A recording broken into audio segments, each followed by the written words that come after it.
Oh, yeah. Welcome back to another mini episode of Talkin' Baseball Team Projection and Profile. And today's special guest is the Texas Rangers.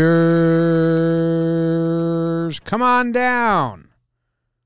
The one team in Texas not getting bad headlines this offseason. Howdy, y'all. I'm the Texas Rangers. I'm the guest today.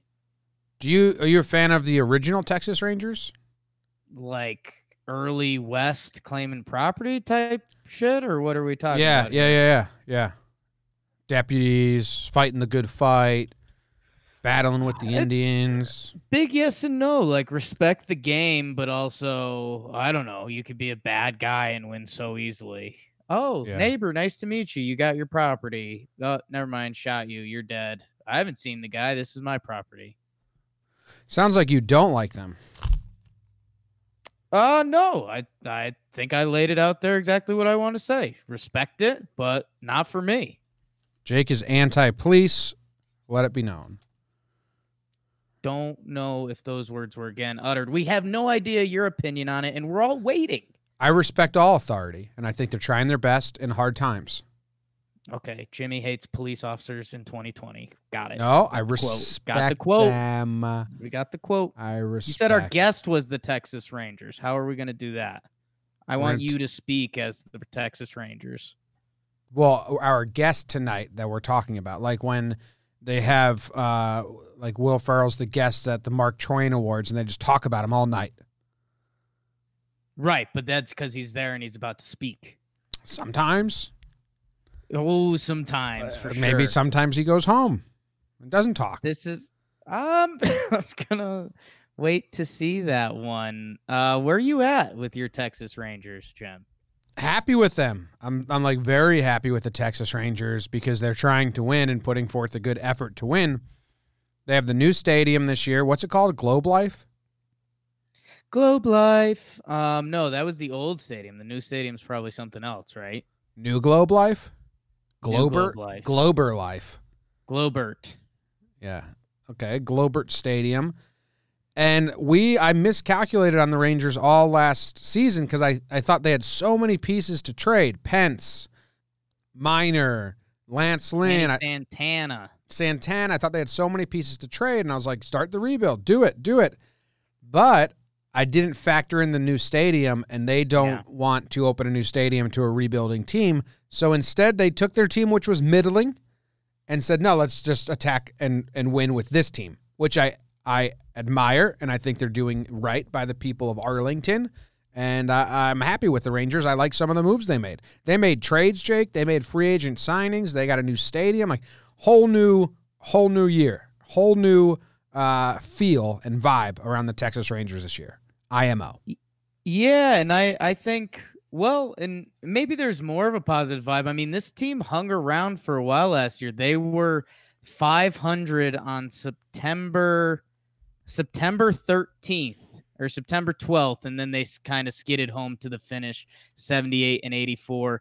But, yeah, I mean, they kind of got special years out of Lance Lynn and Mike Minor.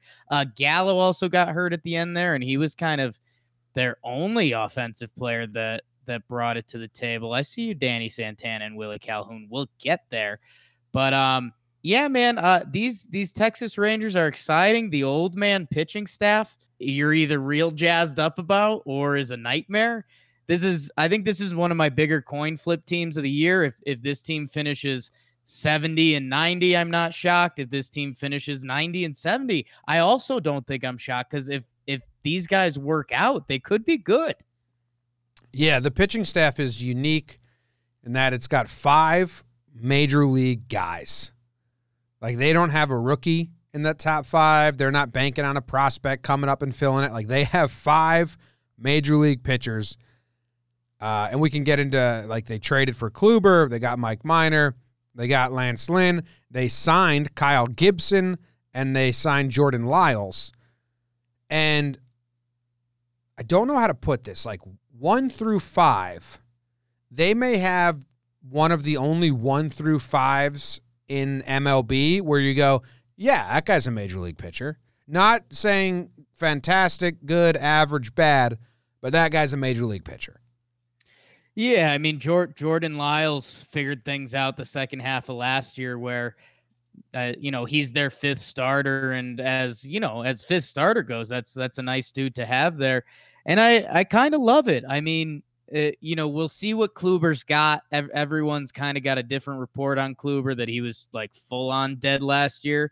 I mean, they've got him penciled into the one spot. I guess he's kind of a giant who you're watching if you're going to Rangers spring training this year, because is he a bona fide Klubot number one, or is he a scary old man injury waiting to happen?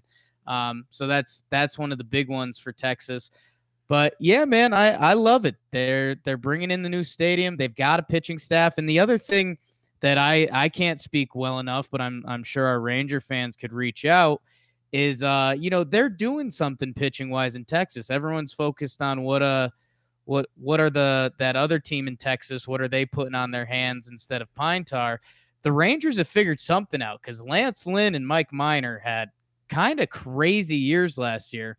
And it looks like from their free agent signings, they believe they can work some of that magic with Kyle Gibson, with Jordan Lyles, with Kluber, which I kind of love. You and I were excited for the Rangers to do a big signing like the Donaldson, or could they sweep in on Garrett Cole or Rendon? They ended up not going that way, but with their pitching staff they assembled, if they believe in their system and it works, like you're going to see a good texting staff and pitches is what I was going to say. Good texting staff and pitches. Good texting staff and pitches, baby. Who do you are on the same side of the coin, man? Like, Kluber can be very hurt and have no velocity anymore. Right. Lance Lynn can be very middling, mediocre easily. Yep. Kyle Gibson, same thing. Like he could throw a 4.3 ERA, and you're like, yeah, that's not shocking. Kyle Gibson, yeah. Lyles could.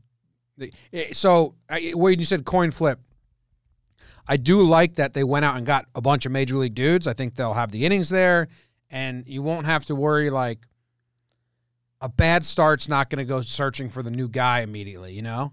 Yeah. Because like, well, he'll figure it out. He'll eat innings. He'll keep us in games, even if he's not a stud. That's kind of the vibe they have, and anyone that listens knows that I like major league arms that at least they can go out there and they can keep you in the game for 5-6 innings every time they start. They might not have a 3 ERA. It might be a 4 ERA by the end because some starts are bad, but a majority of the starts, you get a quality start. Like, you can win with pitchers like that. And this rotation, Minor, Lynn, Gibson, Lyles is full of it. Minor was better last year, and Kluber, when right, is better, but I'm very iffy on Kluber. I think we might see a lesser velocity guy. And they made a big trade to get him. Yeah, I mean, he's one of the radar gun will matter this spring with Kluber. Man, Lance Lynn's last year was nuts. 208.1. Him and Mike Minor, 208.1 innings pitched. How about that? Lance Lynn had 246 punchies last year. That's insane. So, hey, again, if what they're doing with the pitchers works, then they're going to have a nice starting rotation. If injuries or last year they walked into some fluky stuff, the starting pitching could get old and broken pretty quick. And the bullpen, man, I mean, no household names are going to jump out. Jose Leclerc had an okay year, high strikeouts, but, he was their closer. It'll be interesting to see if, they've got the young guy, Emmanuel Clase. They traded him. He's the one they traded. So and that's where I start to get nervous, because we haven't talked about the lineup yet, which doesn't get you excited like a Texas lineup used to. And the bullpen, I mean, I'm curious to see what's going on down there this year. I think their lineup's a grab bag. I don't know if it's. I think a Texas fan can be excited about some of this. First off, though, can we talk about how long Elvis Andrus has been with the Rangers? I think he's going on his 12th year. This dude just spent his entire 20s with the Rangers. Yeah. At shortstop. Like, that's more impressive than you think. You hear Elvis Andrus, and you probably don't put him at the top of your list anymore. But the longevity of that, to be the starting shortstop for a decade for one team, is really kind of rare and cool. Yeah. No, it's I mean, it just doesn't happen. And I think it's I think there's some mixed feelings about Elvis when I was down in Texas, because he kind of got paid, and then he wasn't necessarily putting up the big numbers. But outside of 2018, I mean, he's been at shortstop for the Texas Rangers for 145 plus games for the past 11 seasons. He's never put up like big offensive numbers though. So no, I mean, he's got a couple 800 OPS seasons, 2016, 2017, which from the shortstop position, that's a pretty strong year. But that's recent, yeah, right? Yeah. What would I say? 16, 17? When did he get paid? So he got paid.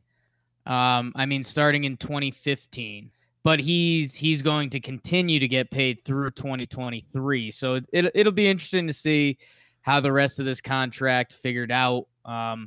Yeah, I think, net he's racked up some decent WAR through the years. But yeah, I don't know. You don't bank on him. I mean, he's got a lifetime OPS of 704. So, yeah. Didn't you and him share a girlfriend once? No, we there was a gal I knew in Dallas who it's a long story for another time. That'll be some Patreon stuff, but she like casually dropped the fact that her and Elvis dated for a little while, and I was like, oh, cool. So maybe both Elvises. So she was crazy. When you're looking at me, what are you thinking? She saw you more as a Hrofnet Odor, and he's been there for a while too.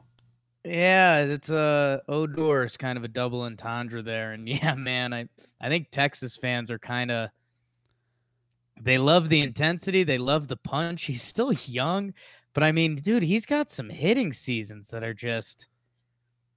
And maybe it's tough to get over positionally because we always picture second baseman as slappy contact guys. The dude hit 30 homers last year. He had a 721 OPS, but he had a 205 batting average and like a 283 on base percentage.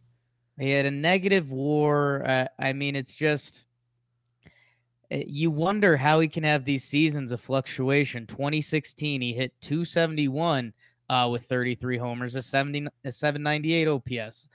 He's never been an on-base guy. I mean, 2018, 253 batting average, a 326 OBP. The power was down a little bit, 751 OPS. I mean, the stat line is always going to freak you out. If you're into OPS, it's going to make you feel a little more stable. But there's something to be said, man. I mean, 2017 and 2019, his batting average was 204 and 205. And unless you're doing crazy Adam Dunn power and walk things, those numbers in a lineup are just tough, man. I mean, it feels like you go a week without getting anything from that guy, and that hurts in baseball. It's the balance, man. You need like everyday production and then the big breakouts. You can't have like no everyday production and a sprinkling of home runs.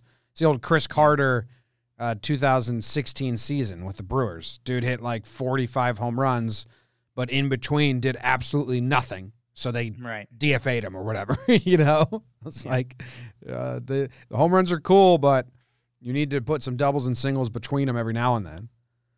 Yeah, and there is some optimistic stuff about this lineup. They got nothing last year from the catcher position.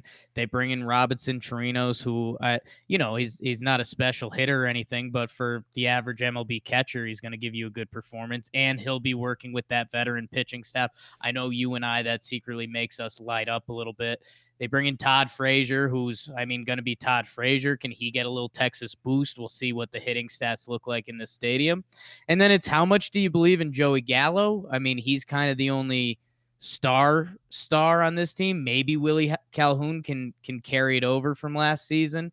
And Shin-Soo Choo is just going to get on base, which is kind of cool for them.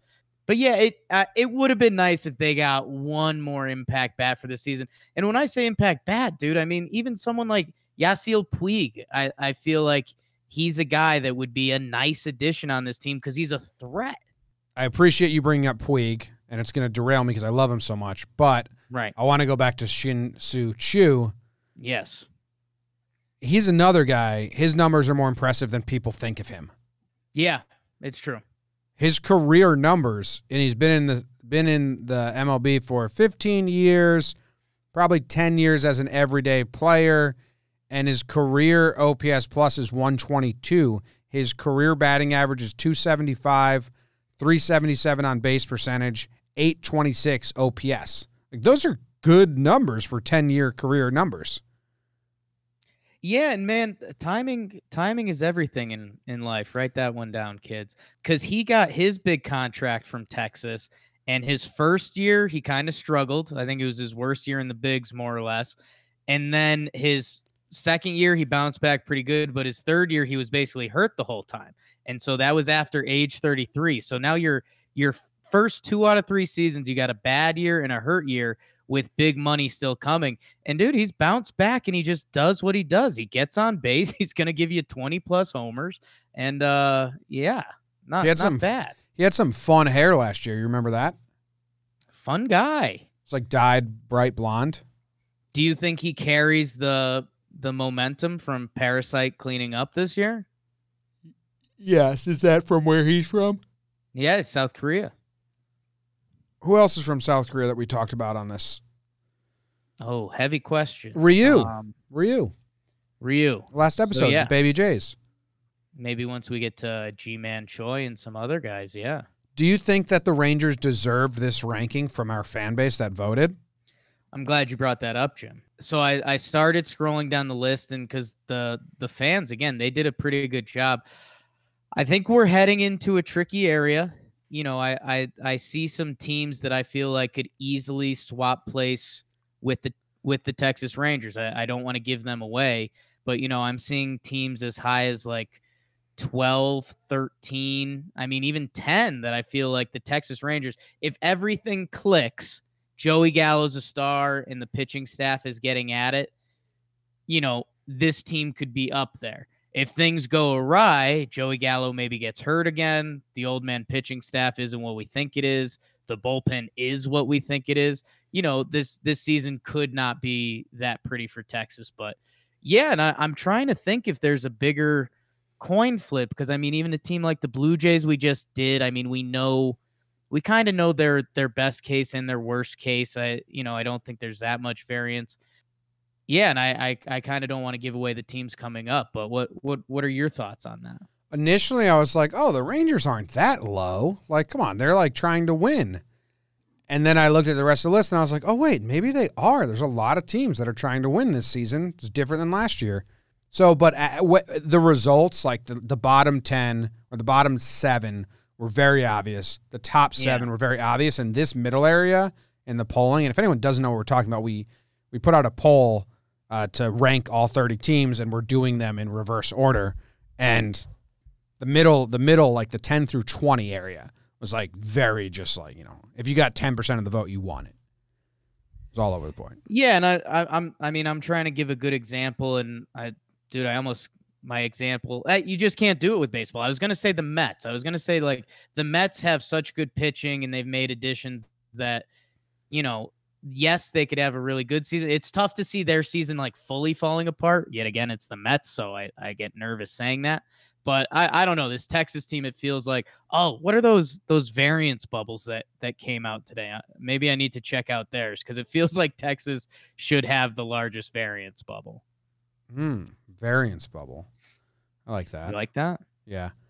I don't know if you are ready for this conversation, Jake, but okay. There's a guy I'm rooting really hard for the Rangers this year. My number one root. Ooh. And it's not Todd Frazier, even though he's a dear friend. Right. And I watched his son play flag football. He was a beast. It's a guy called, his name is Taylor Hearn. Do you know who that is? Hearn. You familiar with that guy? No. So he's a pitching prospect, okay? He's ranked 10th in the organization. In 2019, he was ranked 10th in the organization, which is nothing to clap your hands about, in my opinion. There's 30 teams. To be ranked 10 on one means you potentially could be 300th in MLB. But good for him. He got called up last year, Jake. Well, first they traded for him. I traded for him from Pittsburgh. I forget what the deal was. He got called up last year to start a game, okay, against Seattle. Walked Mitch Haniger, walked Domingo Santana, walked Edwin Encarnacion, walked the 3 batters he saw in his debut. Then he gave up a single, 1 run scored. Then he gives up a sac fly. No sac fly, just an out. So he gets 1 out. Then Ryan Healy hits a double off him. Then another walk. Then E3 on a foul ball. Then a single. And that's his career line as a big league pitcher. He got 1 start. He did absolutely awful. He walked 5. He pitched 0.1 innings. No, he walked 4, gave up 4 earned runs and 3 hits. So he is my biggest root. He needs to make it back to the bigs and have at least another outing. Even if the next outing is shitty, you can't leave Major League Baseball or go back down to the prospects and never make it back and have that be your one experience as a major leaguer. So I am rooting for Taylor Hearn to make it back to the bigs and right his wrong. I disagree a little bit. Made it to the bigs and got an out. I think that's all you need on the buckle. But if you're rooting for him, I can root for him too. Yeah, I am. They have no prospects that are supposed to really come up this year, which is why they probably went out and traded a lot if they wanted to be good. They have, like, a lot of their top prospects aren't expected up until 2021 and 2022. Man, this is a funky team. So the graphs I was referencing before, the bubble graphs, are the PECOTA standings. PECOTA, which is like a baseball simulation thing where they get the projected, your projected final win-loss. Dude, they have the Texas Rangers 73-89. And for me, that just feels off. And, maybe I'm underestimating it. Yes, the Angels got better. Houston's still really, really good. Oakland's going to be really good. But I mean, this Texas team, they went 78-84 last year. They were 500 in mid-September, and they got better, right? Yeah, I think they got better. They lost Hunter Pence, who was huge for them last year. He was good. Gallo missed half a season. Yes. I mean, Pence's numbers, I remember at one point his numbers during the first half for like old man Pence on a 1-year contract, and he's gone back to wherever he is now. I mean, he ended with a 910 OPS and at one point had a 960. It was pretty good. He was doing well. I think he got hurt at some point. He did in August, or he just didn't play anymore and got hurt. We did the pitching staff. We kind of did the hitters. Is there any other hitters we need to talk about? I mean, Gallo, he's like, does he make or break their season offensively? Does this offense revolve around Joey Gallo having a good season?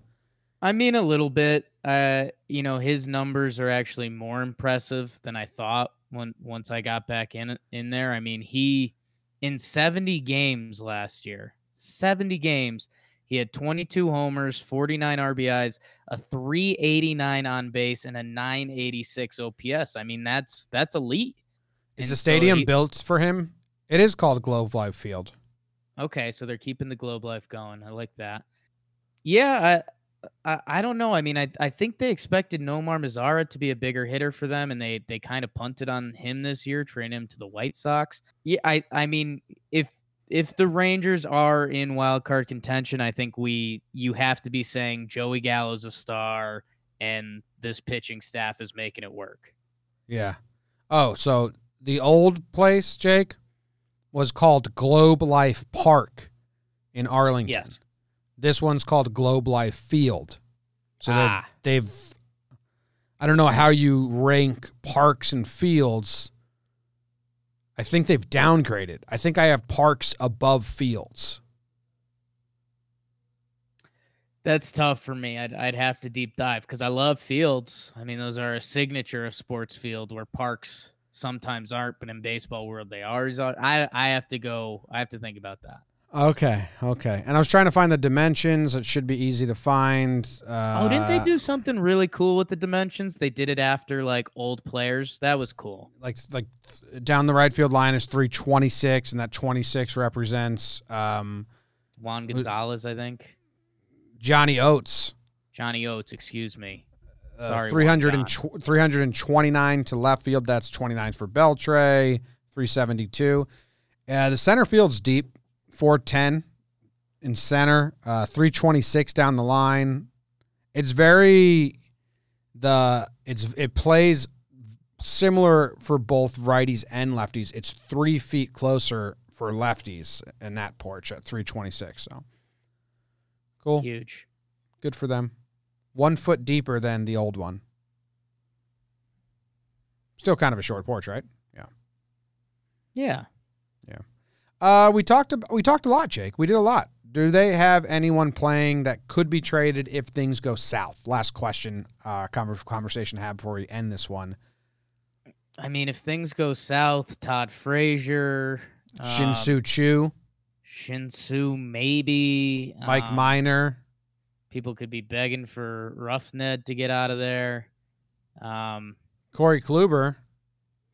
He has a vesting option for 2021. We were trying to trade all those pitchers last year, so I guess if things went south, yeah. God, I don't know. Jimmy, I'm gonna kick it to your schedule. How are they kicking off the season? That could be big for them.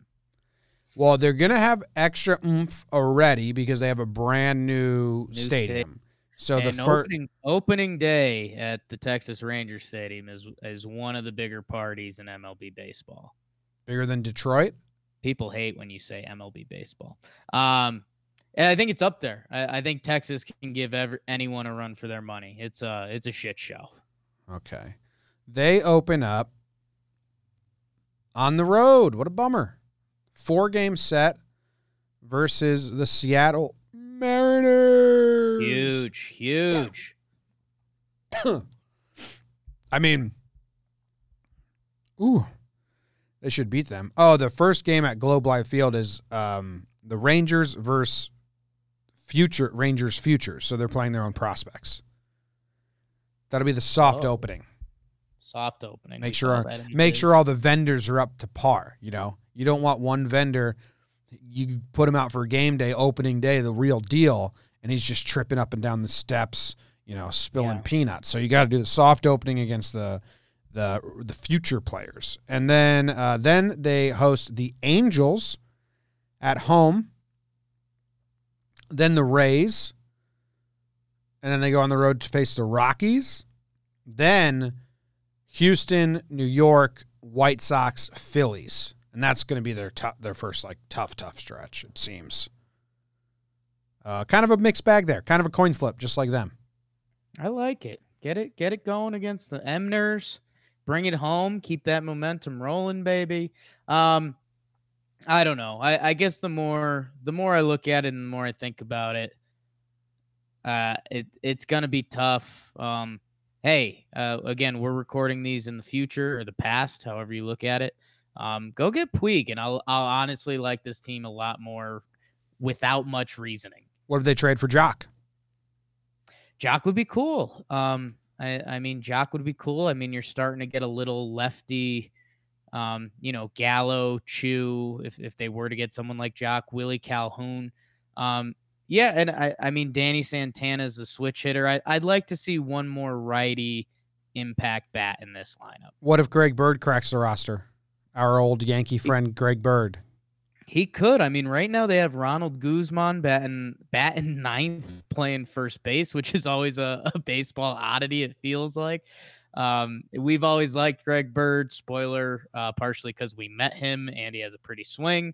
If he could stay healthy, I think you and I would not necessarily go to war, but we think he could be a better player than Ronald Guzman. I don't think you and I can deep dive into Greg Bird. No.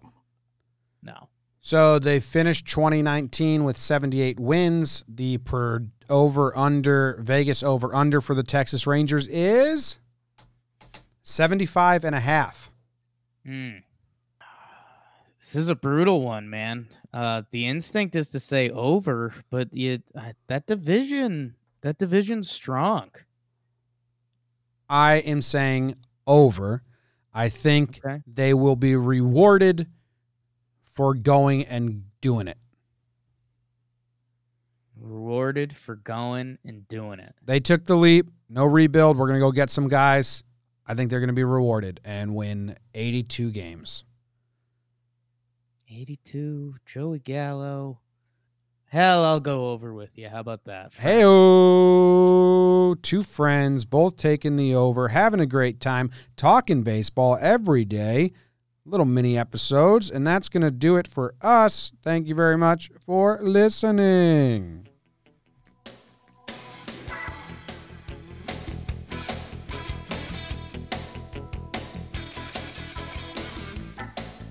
See you later.